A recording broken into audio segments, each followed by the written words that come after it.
once again, I have fully displayed my incompetence on the internet because I recorded that whole T-Rex video. I was trying to be cheeky with my little nickname on Vorpal for because I was rank 1 legend on this season on the League ladder. And I was like, oh, I'll be the ladder season 3 world champion. Baked goods, just so everyone knows. And then I realized it said ladder word champion. So I'm not recording that, or I should say I'm not re-recording that with the correct wording, but that's out there for everyone to see. So yeah, attention to detail is not on my resume. What's up, legends, or wow, whatever, I don't know. There's not going to be an intro on this video. That was the intro. So all right, what is going on here? Okay, that's just going to be there. All right, great. Absolute clown fiesta today. Welcome to my first impressions video for Dr. Sattler, who shall henceforth be known as Sattler. All of these characters just have different names. This is Ellie, this is Sattler. I don't like saying doctor because, well, no disrespect, Ellie. It's just a mouthful. I might call her Laura at some point in this video. And, of course, for Dr. Ian Malcolm, he's Ian and Malcolm, 2 first names, but also Jeff. So, I don't know. I'm sorry if that's confusing. Let's get that out of the way. This is my first impressions video for the new Unmatched Jurassic Park set. This, of course, is the video for Sattler. And my T-Rex video was already posted earlier today, so you're probably coming here from that. Great. Go watch that if you haven't already. Or after this one, don't let me tell you what to do. Just... oh, boy. I prefer T-Rex to Sattler, but that's not to say that Sattler isn't a ton of fun because she is a very interesting character with the way some of her card effects work. We're joined by my dog, Rosie, who will be aggressively watching me record this. So hopefully she approves. Let's just... I guess I'll give you the blurb. I always say this is a first impressions video, so this is just my preliminary thoughts after just a handful of plays with these characters. And I'm probably wrong. I know I was very wrong about some of my predictions for the Marvel stuff, mainly like Moon Knight. He's a lot better than I thought he was going to be. So, surprising to me, maybe not to some of you, but just let me know what you think of this character in the comments down below, maybe after watching and hearing all of my thoughts, so that I can gauge what my audience thinks of the characters versus what I think, and hearing different opinions is always nice. So, Dr. Ellie Sattler is a melee character with 13 health, a move value of 2. She also has a sidekick, Dr. Ian Malcolm, who's also melee and has a health total of 7. So, those are relatively low HPs for each character. 13 is relatively low for heroes, although 7 is, I guess, average for sidekicks. And their defensive values aren't super great, but they have a ton of healing. Just collectively, I think the most healing in the game. So, yes, even more than Little Red, I think. Actually, yes, it's like 1 more than Little Red, if suboptimal for the Sattler player. But she can heal an insane amount, so she is not as squishy as she looks. Just without the healing, she's a little squishy. So, and double melee is like, I guess it's all right. Move 2 is actually balanced because their ability is kind of like based on mobility. So I'm glad they're not move 3 because I think they'd be a little too good then. And speaking of which, Sattler's ability is after Dr. Sattler or Dr. Malcolm move. That's just too much of a mouthful. It's after Sattler or Malcolm move. That's a lot easier for me to say.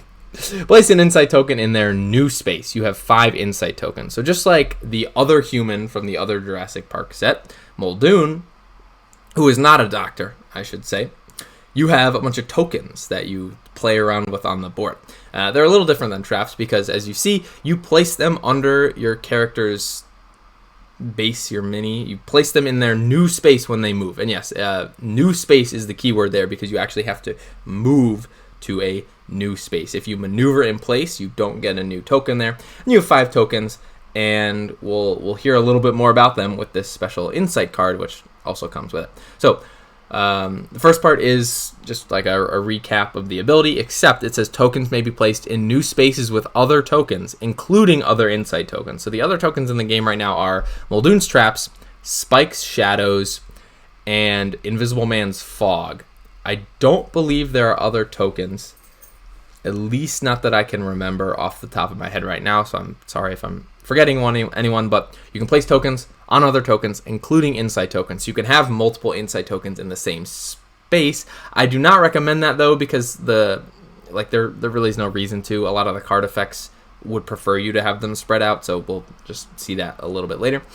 These tokens have no effect themselves, but many of your cards interact with them. When you remove insight tokens from the board, return them to your supply, you can place them on the board again in the future. So this is different than how Muldoon's traps work, because when a trap gets popped, it goes back to the shadow realm, never to be seen again. Insight, much like knowledge, is a renewable resource that lasts forever. A little bit of baked goods wisdom right there. I don't know. That could have been just complete nonsense. If you would place an insight token but don't have any in your supply, nothing happens. So this is different than how like Spike's shadows work, because with Spike's shadows, you get to place one at the start of your turn, which is a whole issue by itself, but you can like move them around when you would do that. Insight, however, once it's on the board, it stays on the board in that spot until it gets removed. So I think you should be a little bit particular and deliberately maneuver places where you want your insight token to be. We'll see a little bit more about like what that might look like when we're going through the cards, but I think this character cares about like where they maneuver to, even on just like double maneuver turns, just like a little bit more than other characters, just because like where that insight goes might really matter late in the game. Or I guess based on your card effects. It might not, but just saying, be deliberate with your maneuvering and your placement of the tokens, because you only have 5. So once they're all on the board, if they're in like trash locations, you gotta play a card to remove them, and then you get to start all over. Let's talk about Sattler's card back, because it is my favorite card back in the entire game. I love this color scheme. It's like a beautiful sunset on the beach. I love the pink. I love the blue. Those are like 2 of my top 3 favorite colors. Don't know what the third is. Maybe yellow or purple or brown. That's my top 5. At least you know that. And that collar jingling is my dog moving around, getting comfortable. I love the duality of like the DNA strand for Sattler and like the just chaos scribbles for Malcolm. It works, and you see the leaves in the background. Just chef's kiss right there. So yes, let's take a look at some of Sattler's cards. The first one is, all right. So we played this game in the T-Rex video, but basically, whenever there is a movie quote as the title of a card, we're gonna all hydrate together as a way to drink water, because that's very important. So you never had control. That's the illusion. Let's hydrate, homies. Ooh boy. And there's going to be a lot of movie quotes for this one. So, it is a Sattler-only attack, 2 value. It's a boost value of 2 and 3 copies. And it says, during combat, increase the value of this card by the number of insight tokens on the board. Remove all insight tokens from the board. So, basically, if you have 5 insight tokens on the board, which you should when you play this card, it will be a 7 value attack, which is nice. That's a lot of damage, usually at least 2 to 3, if not more. The problem with this card, though, is if when it gets fainted, it does no damage, but at least the insight token stays on the board because the effect is canceled. I like that you have 3 copies of it. This is basically your like only value damage throughout the game, just because you have no printed values of 4 or greater. All of your printed values are 3, and unless you have effects that boost the value up, like this card, and you have a couple other cards like that, you're not really going to deal damage over the top of your opponent's block card a lot of times. So this is like your big heavy hitter that you kind of need to rely on for that extra damage that your like auto damage can't finish off from the enemy. So I don't want to say it's a necessarily strong card, because it gets wrecked by cancels and you don't have feint punishes in this deck, but it is a 7 value attack that your opponent has to respect. So it's useful. The next card is Woman Inherits the Earth. Get the water out. Ooh. Playing this hydration game on the movie quotes was probably a mistake in hindsight, but Woman Inherits the Earth is a Sattler 2 value versatile with a boost value of 3 and 3 copies. And it says, immediately, draw 1 card. Dr. Sattler recovers health equal to the number of insight tokens on the board. Remove all insight tokens from the board. So, 2 value versatiles that don't increase in value at all. Not really good at attacking because they don't deal damage. Not really good at defending because they don't block a lot of damage. But the effect on this card is insane. I guess drawing a card is nice. It replaces it in your hand.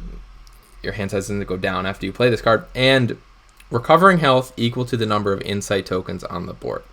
So you can get 5 insight tokens on the board at once, which means this can recover 5 health. So in which case, if you're playing this on defense, it's like you're blocking for 7.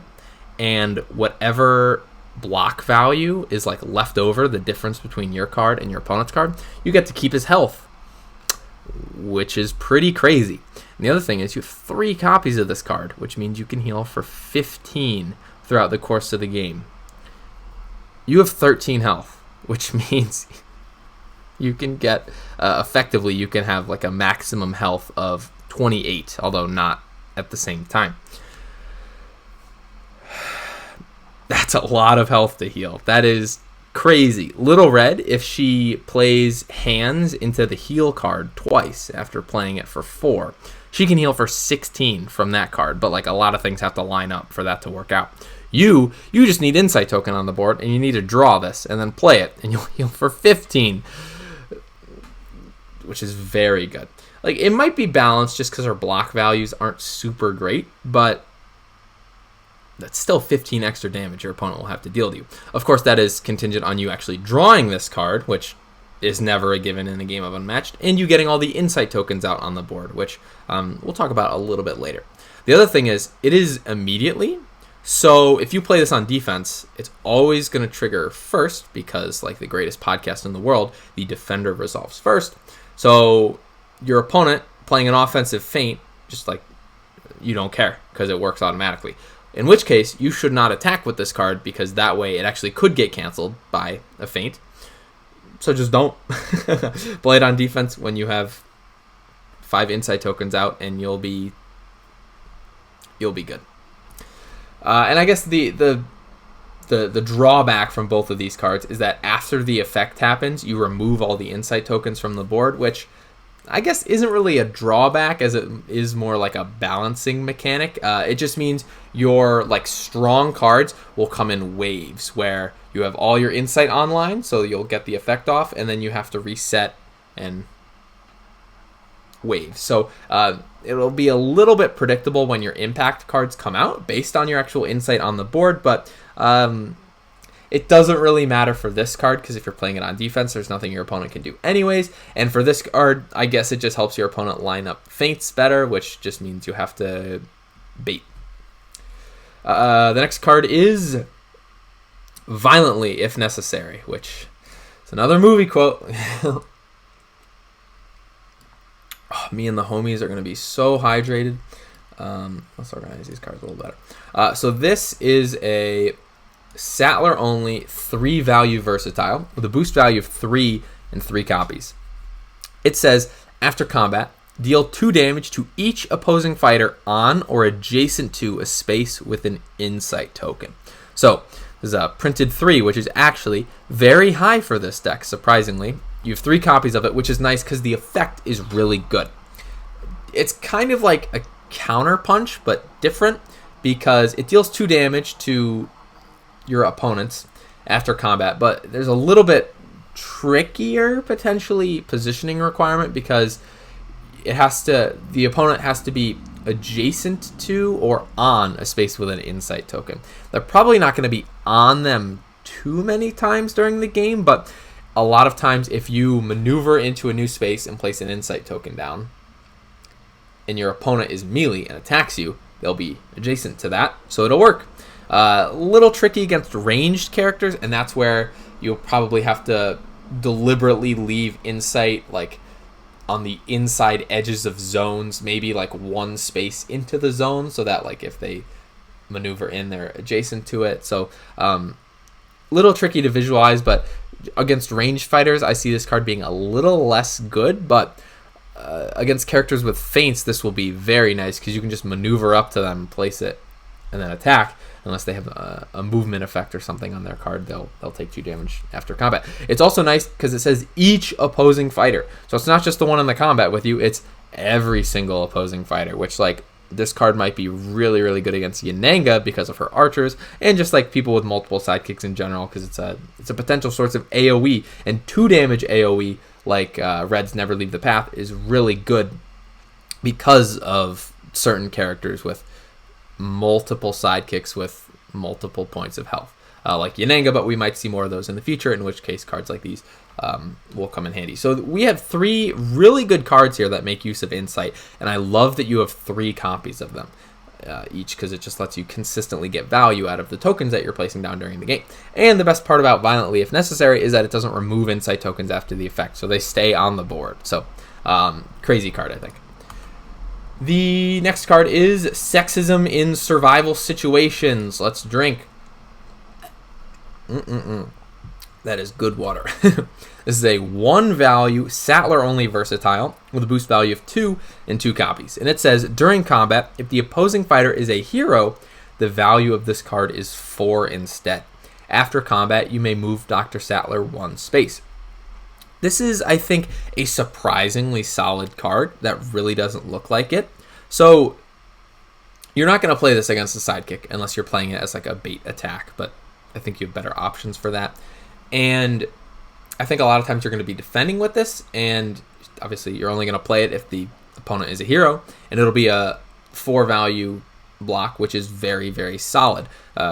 Good attacks in this game are 4 value, or they just have a good effect at a different value, but blocking 4 damage is very good, and that is kind of not really something that Sattler can do all too often, so this card has a nice use. The after combat effect of moving Sattler 1 space is actually surprisingly good, because your ability says after Dr. Sattler or Malcolm move, not when they maneuver, it's whenever they move. So they move when they maneuver, but they also move when a card says you may move. Basically, you can block for 4, then move after combat, and get a new Insight token in that space if you don't have them all out already, which is very solid. The movement is nice. So this card is kind of just like a skirmish, but different. I guess it's a value 4 sometimes, and it lets you move 1 space, not 2, but all the time.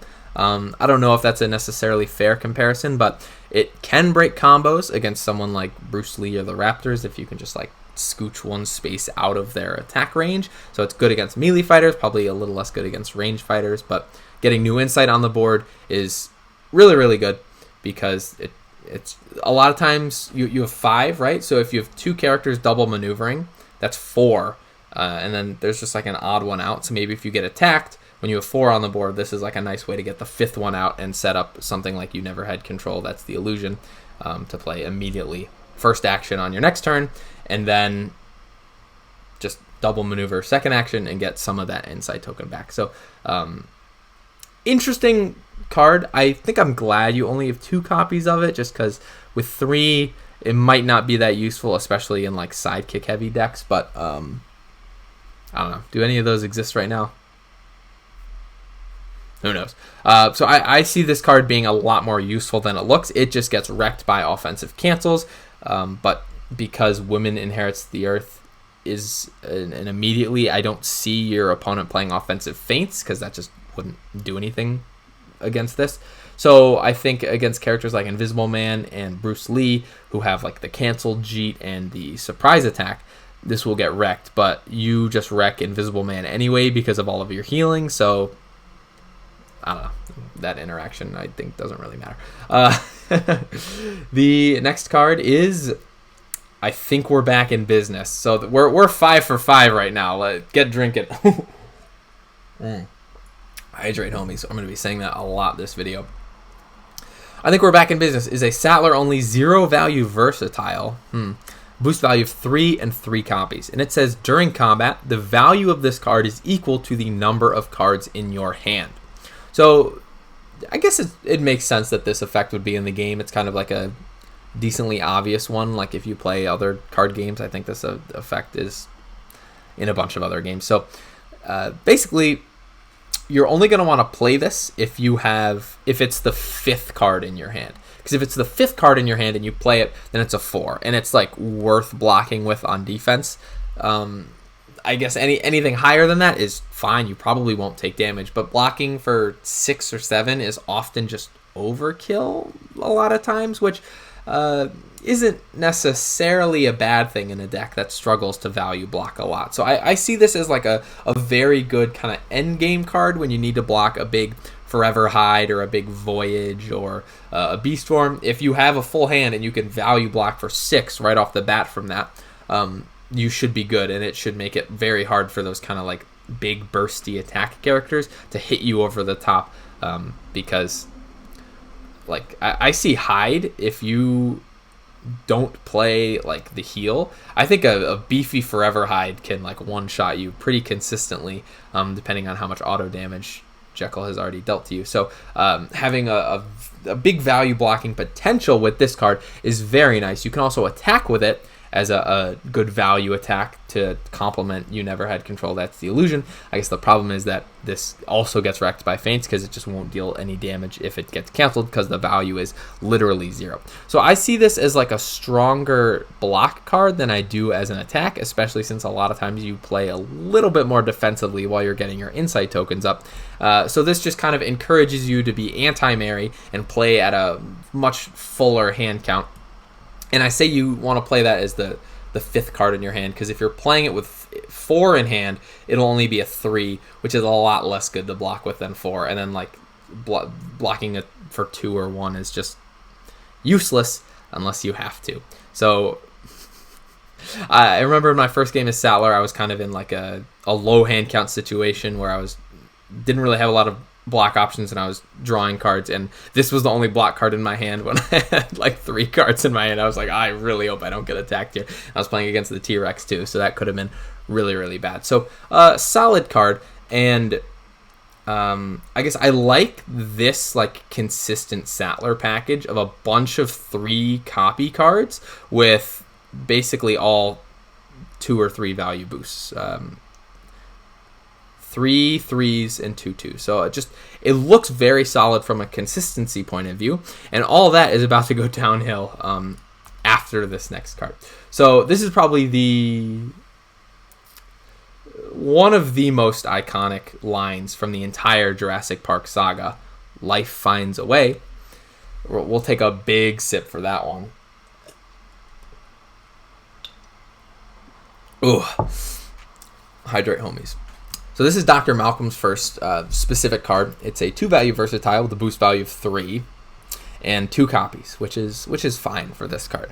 So it says, after combat, your opponent discards the top card of their deck. Malcolm and Sattler recover health equal to that card's boost value. So this mills a card from your opponent's deck. It discards the top card of their deck. They never get to play it. They probably didn't know what it was unless it was like a prophecy or something. And you recover health equal to that card's boost value. So I believe that Sinbad is the only deck in the game that has cards without boost values on it, because a lot of his Voyages are just 0 value boost cards that you can't boost with. And I think every other deck doesn't have any 0 boosts. So let's assume that when you play this, you're discarding a card with a boost value, which means both of your characters will be healing at least 1. So at a minimum, if you play both copies of this, Sattler and Malcolm will each heal 2 extra, which means that Sattler with Woman Inherits the Earth heals 15 from this, 2 from this, like at a minimum, which is 17. So plus her starting health of 13 means that if she plays all 5 of her healing cards, she has a minimum health total, and she plays Woman Inherits the Earth optimally, because obviously you shouldn't play this with like 2 or 3 insight. You should try to get full value out of it. If Sattler plays optimally and gets a little lucky with her card draw, her maximum health is 30, which is crazy. It's just crazy. And that's her like minimum maximum health, because if she discards, I don't know, a Prey Upon and a Beast Form from Dracula's deck, she heals 8. That's 6 more, so what? That's 36. That's a lot of health, guys. Like, I don't know what to tell you. The fact that you also discard the card is great because, like the Moon Knight face punch card, that's the part I like. That if you win the combat, you get to look at the top 3 cards of your opponent's deck and discard one. That card is powerful because you get to choose a card that your opponent hasn't played, hasn't seen, like limited counterplay, and you just get to yeet it from the game. And you do that here, although it's random and it's only the top card, so not a lot of autonomy for you, but that's fine because the healing effect is really good. So this is Malcolm's best card, pretty much his only card, but more on that in a second. And I think this card is like it puts a huge magnet on Malcolm, and people go, I want to kill Malcolm ASAP as possible so that he doesn't get this annoying heal off. I don't discard my cards, and like Sattler doesn't get extra health recovery on top of Woman Inherits the Earth. I think that is the right idea. I think killing Malcolm is really good, but for a different reason. When he is alive and you maneuver on your turn, you basically will get 2 insight tokens if you're moving spaces, which you should be if you want to get new tokens. And so just if you start your turn at 0 and double maneuver, you'll end at 4 insight tokens, which is just nuts. And then you can probably get the 5th one on your opponent's turn by playing like a movement effect on a defense card, something like that. Or you just get it on the first action of your next turn if you maneuver. And so basically in 2 turns, you can go from 0 to 5. It's really nice. And that's in like 2.5 actions. With Malcolm dead, Sattler's single turn insight production goes from 4 to 2. It's halved.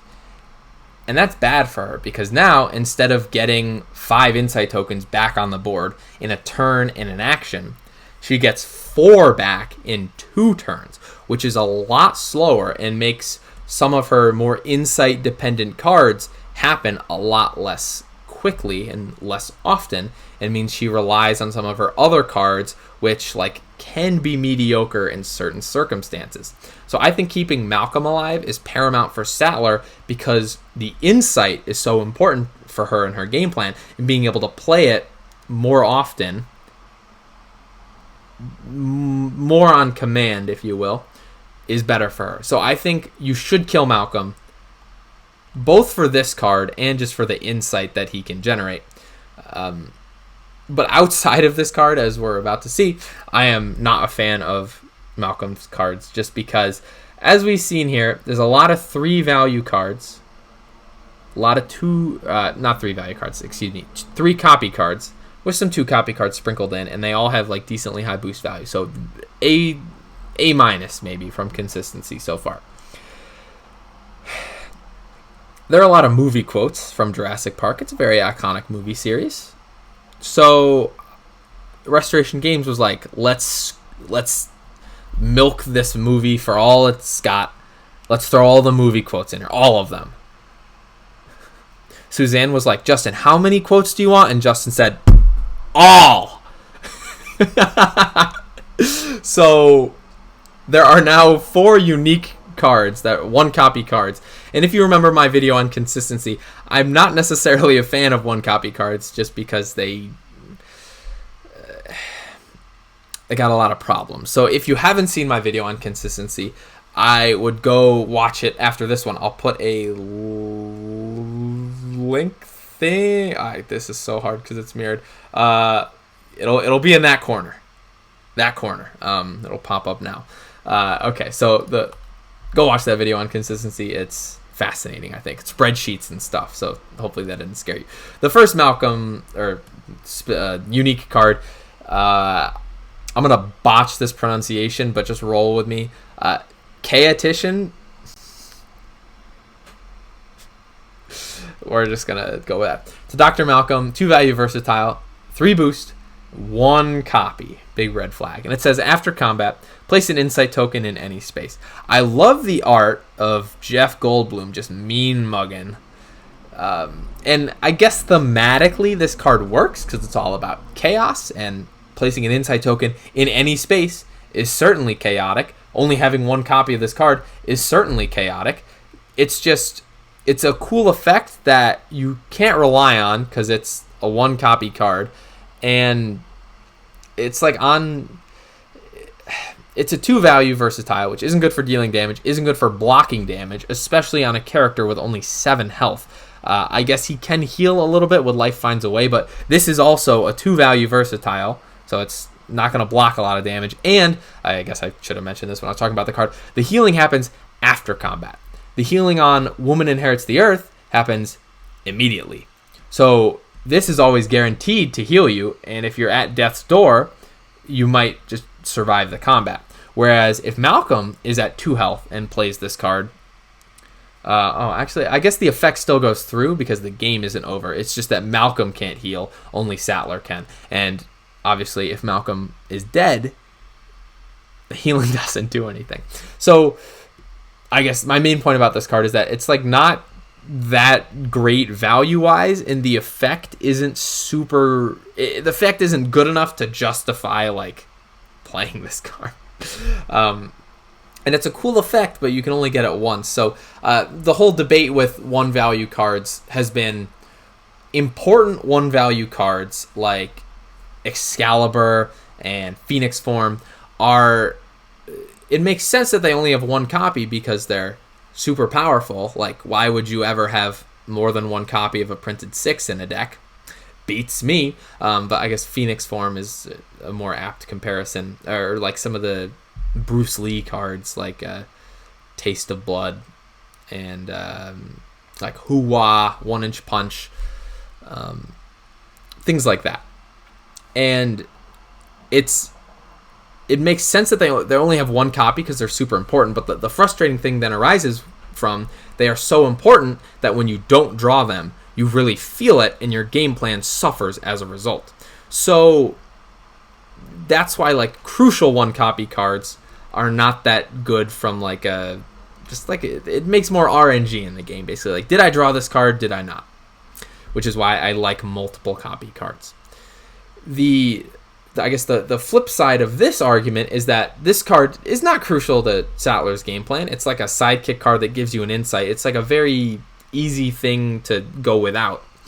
But the problem therein is if the card just isn't that great to begin with, why include it as a 1 copy card and instead of just like giving Sattler 3 copies of this? I don't know. It'll be a little bit more apparent with some of the other cards we talk about, but just like that's the devil's advocate, I should say. Some people might argue that like having 1 copy cards adds theme, and if they're not not like crucial to your game plan, like it's fine, which I agree with. It's just when I'm playing decks, especially in the competitive setting, I want to limit the amount of luck that will affect my play. And so Sattler having 4 unique cards that are just like, it's not a super big deal because there's only 4. But like, do you guys see what I'm saying here? Let me know your thoughts on this whole debate in the comments down below, because I'm curious to see what other people that aren't me think. The Future X Miss Malcolm is a movie quote. Let's drink. Hydrate, homies. I was going to say, I encourage you to drink water. You are free to drink whatever you like. Just take care of yourselves. So this is a Malcolm scheme. It is, fun fact, the only scheme in this deck. And it's a sidekick scheme, which is interesting that the paleobotanist scientist doesn't have any schemes. But the T-Rex has 8. This scheme is a boost value of 2, 1 copy. It says draw 2 cards, place an insight token in Dr. Malcolm's space, gain 1 action. So drawing 2 cards means you're going to net gain 1 card because it costs a card to play it, the actual scheme, and you end up with 1 more card than you started with. That's fine, I guess. Placing an insight token in Dr. Malcolm's space is, I suppose, useful, but there probably was already an insight token there to begin with, so that isn't really doing anything. It makes violently, if necessary, just a little bit worse because now insight tokens are stacked up, so there's less board space that they're covering. But for cards like Women Inherit the Earth and you never had control, that's the illusion. The positioning of the tokens doesn't matter. So is it a big deal? No, it's just like the extra way to get the 5th token a lot of times. And then you gain 1 action. So basically, this card gives you that 5th token, which, yes, is useful, and it gives you an action, so it doesn't cost an action to get that, which could be very useful in some circumstances. It's just, of course, that this is a 1-copy card, so if the circumstance comes and you don't have the card, like, oh well. And drawing 2 cards just means you get like an extra card after it, so it's kind of like a maneuver, but you can't move it all, and you get an extra card. Although, except by maneuvering, your hand size also increases by 1, and by playing this, your hand size also increases by 1. So you don't get an extra card, actually. It's just the extra insight, really, and no movement. So, I gotta be honest with you guys. In like the 4 or 5 games I've played as Sattler, I've played like 12 as T-Rex. I've been neglecting Ellie just a little bit. In the 4 games I've played as Sattler, I don't think I've ever used this scheme either, because I haven't drawn it, or just Malcolm dies right away. So, I don't know, man. I guess I should be glad this card exists, because now we get sexy Jeff Goldblum. Is that the first nipple in Unmatched? I don't know. All right, that was a weird tangent. Let's...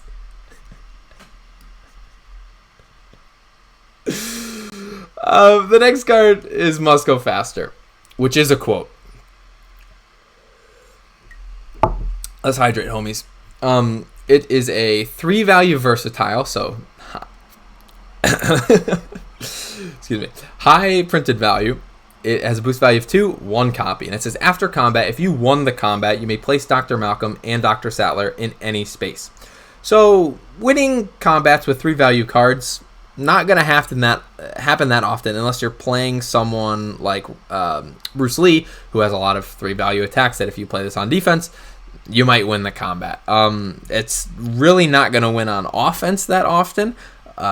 It might win if you have 5 insight out and you're trying to bait you never had control. That's the illusion.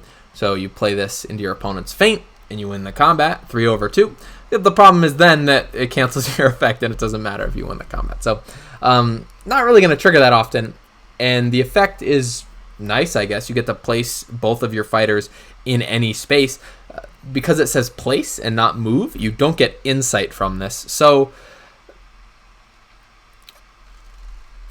not sure why this card exists. The next card is... Oh, I know why the card exists. Because of the movie quotes, of course. And speaking of quotes, we got... Hey, hey, hey! Let's hydrate, homies. So I've emptied my glass, which is fine. I knew this would happen, so I brought a backup glass. Failure to prepare is preparing for failure. Sal Volcano. Hey, hey, hey is an any 3-value versatile with a boost value of 3 and 1 copy. And it says, after combat, move your other fighter up to 4 spaces. This is actually a cool card. The value is like fine, I guess. You're probably just going to block with this and just accept that you're going to take damage. But moving your other fighter is cool because 4 spaces is a lot. Moving the other fighter is interesting just because, like, it makes use of, like, the fact that you have 2 characters. Like, it draws attention to that. I think that's really interesting, depending on, like, who you want to move. I just think there's so many cool situations that this card could come up in. And because you're moving, you get insight after you move. It's just a really neat card. The problem is you only have 1 of it. And this, like, is actually useful, like a guaranteed move effect on just like a relatively solid block comparatively to some of the other cards in your deck, whereas this card is just like a blank 3 most of the time. So I really wish you just had 4 copies of this instead of all this unique movie quote stuff. But yeah, I think it's a shame that there's only 1 copy of this, but yeah. And this, of course, happens right before the T-Rex eats the lawyer in the bathroom, which is just funny to think about. In the outhouse, I should say. All right, we got some blues coming in here. The first blue is the concept of attraction with a little... It's an any 2-value blue with a boost value of 2 and 3 copies, and it says you may place your fighter in any space with an insight token. So 2-value blocks are not the best because you're not blocking much damage. The effect doesn't mitigate any damage whatsoever, so you're probably going to take at least 2 damage from an enemy attack, which is a little scary for Malcolm because he only has 7 health, so blocking for 2 is a little risky, especially when he gets some damage taken on him already. For Sattler, it might be fine, but the effect is interesting, I should say. It lets you place your fighter in any space with an insight token, which means basically it's a teleport to insight that you've already placed on the board. Of course, the effect says place, so you don't get another insight token from this because you're not moving. But the teleport is nice for breaking combos and like avoiding double attacks, things like that. But it requires you to already have insight out, which means this card is literally just a blank 2. Right after you play You Never Had Control, that's the illusion, or Woman Inherits the Earth, anything that removes insight. So it's all about timing this card. And of course, your insight has to be in like useful locations for you to be able to teleport away from an enemy, usually. And like if you only have 2 insight on the board, you're sitting on one and your opponent has their sidekick on the other, and then they attack you, like this card does nothing. So situationally good, just good, I think. I don't think it's strong because of the low value, but I think it's fine in the grand scheme of this deck that you have low value cards. And the effect is, again, situationally useful. So sometimes it's a good card, and sometimes it's a very, very, very bad card.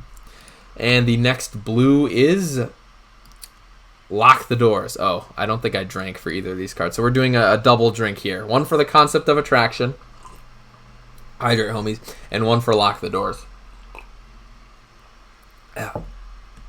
I don't know who says this, but the exclamation point, lock the doors. Like someone had to have shouted that. And the Concept of Attraction, I believe Jeff Goldblum says this, like in like a really creepy way, I think. So Lock the Doors, another 2-value blue. Sorry for flashing that on the screen. It has a boost value of 2 and 2 copies, and it says, after combat, deal 2 damage to the opposing fighter. Move your fighter up to 2 spaces. Very interesting effect, because dealing 2 damage to the opposing fighter, regardless of adjacency, is nice. It's kind of like a worse counterpunch because it blocks 2 damage instead of 3, and it's only on defense. But the damage isn't it doesn't have an adjacency requirement, so it's 2 damage. So it's good against ranged fighters, especially because a lot of ranged fighters have like relatively low value attacks. So I see this being very useful versus like Robin Hood or something. And then moving your fighter after combat is also useful because A, it says move, so you get insight, and 2, it can potentially break combos and things like that. So useful card. I wish you had 3 copies of this and 2 copies of this, but I think it's fine the way it is. So basically with Lock the Doors, 2 copies, 2 damage each, and Violently if necessary, 3 copies, 2 damage each. So you're looking at 10 auto damage right there. Of course, it might not all go to the same character. And then you have some like large attacks with I Think We're Back in Business and You Never Had Control, that's the illusion. So that's I see that as Sattler's win condition, is just stall out your opponent with all your healing and then land a couple big attacks so that your chip auto damage did enough during the game to close it out. Which I don't know how much I want to rely on that game plan of like 4 different cards with very faintable stuff with auto damage that might be hard to direct at certain enemies. But she definitely has the tools to survive long enough to potentially see that plan through.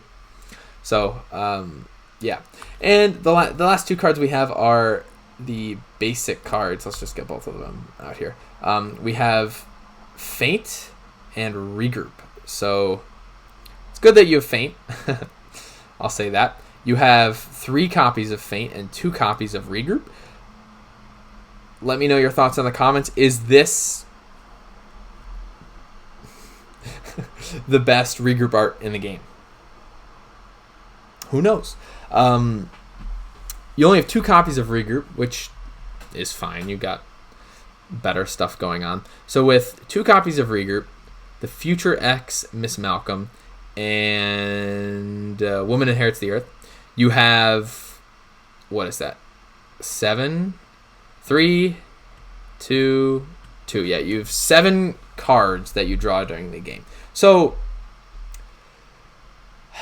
just talking about the overall package, the healing lets you stall out the game for long enough so that your bad value blocking is kind of mitigated, or at least like evened out. I say it's probably hard to like come out positive when you're blocking with 2s.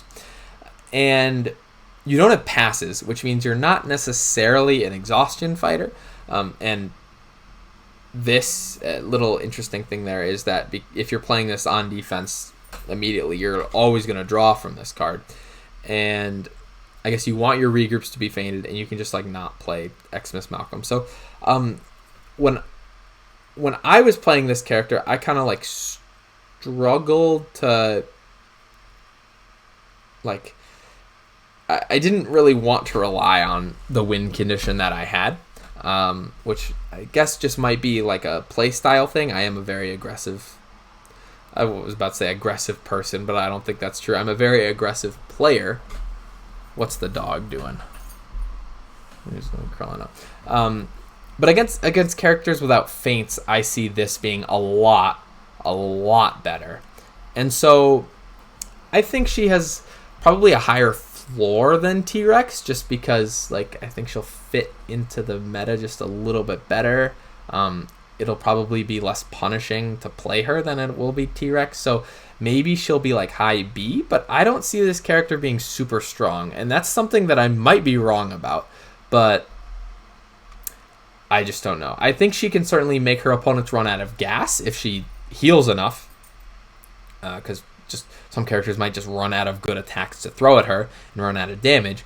But if she has some like unlucky draw ordering and maybe she doesn't get her heals, 13 health with like not great value blocking is a little scary. So there is a route where you just bum rush Sattler and just ignore Malcolm and just try to rush her down.